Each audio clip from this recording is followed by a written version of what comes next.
terre n'est qu'un cauchemar. La vie de l'homme sans cesse agitée. Vanité de vanité, tout est vanité. Vanité de vanité, tout est vanité.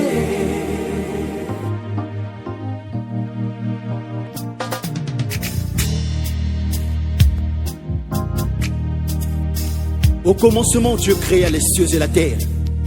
Et après avoir créé tout ce qui existe dans les cieux et sur la terre, il dit ensuite: créons l'homme à notre image et selon notre ressemblance. L'image étant la reproduction ou la représentation analogique d'un être ou d'une chose. Nous pouvons donc dire que l'homme est un Dieu. Dieu défini comme un être éternel, supérieur, doué d'un pouvoir illimité, avec une puissance extraordinaire. Il est omnipotent, omniscient et omniprésent. C'est un être merveilleux. Mais par contre, je constate que la vie de l'homme sur terre n'est qu'un cauchemar. Un cauchemar étant un rêve pénible dont l'élément dominant est l'angoisse. Ainsi est la vie ici-bas. Une vie où rien n'est perpétuel, où la paix, la joie, l'amour ne peuvent être parfaits. Une vie où l'on ne sait ce qu'on cherche, où l'on ne trouve ce qu'on désire. C'est une véritable source d'insatisfaction.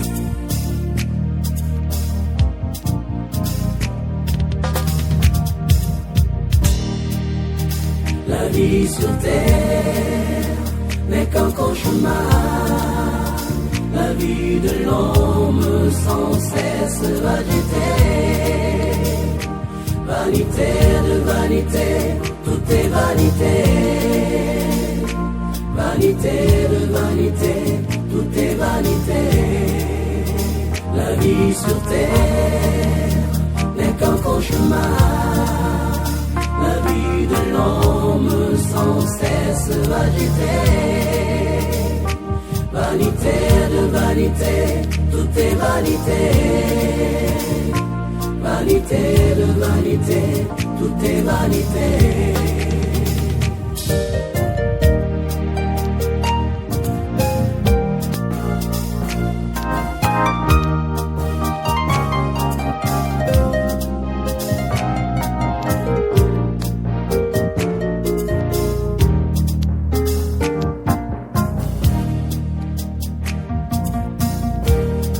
Étant célibataire, je priais nuit et jour, disant à Dieu: Seigneur, fais-moi grâce afin que je me marie. Je suis fatigué de la vie du célibat. Sois miséricordieux envers moi, je t'en supplie. Le Seigneur exauça ma prière et me donna une femme selon le désir de mon cœur. J'étais ivre de joie, car le Seigneur venait d'exaucer ma prière. Mais pendant cette même nuit de noces, alors que tout était rose, une voix me parla et dit: essaie d'imaginer si cette femme t'abandonnait pour aller avec un autre homme.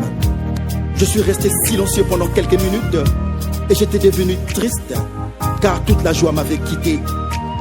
Je me suis dit en moi-même: je préfère encore mourir célibataire que de vivre ça. Étant marié, je n'arrivais pas à concevoir. Je n'avais pas d'enfant pendant beaucoup d'années, j'étais stérile. Et je pleurais et je priais nuit et jour, disant: Seigneur, fais-moi grâce, enlève ma honte, donne-moi un enfant ou je meurs. Le Seigneur exauça ma prière et me donna un mignon petit garçon. J'étais folle de joie, glorifiant le Seigneur de m'avoir donné un don si précieux. Et pendant mon jubilé, une voix me parla et dit: essaie d'imaginer le jour où tu perdras cet enfant. À la minute, une peur m'a saisi et j'arrêtai de jubiler. J'étais triste et je me suis dit en moi-même: je préfère encore mourir stérile que de vivre ça.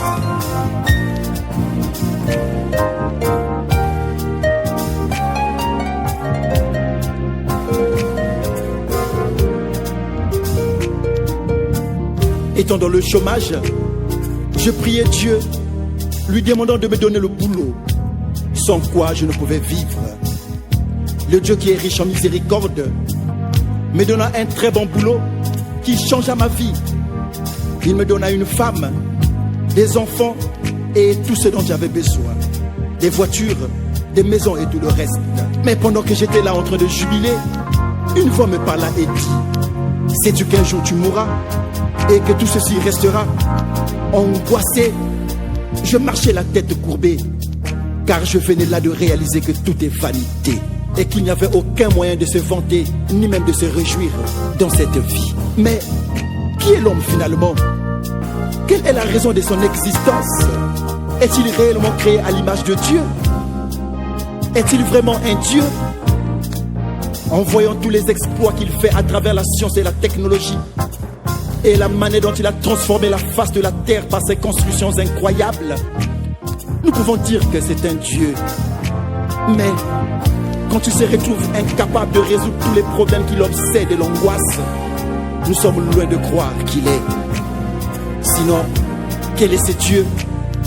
Incapable de résoudre tous ces problèmes, limité devant sa propre création.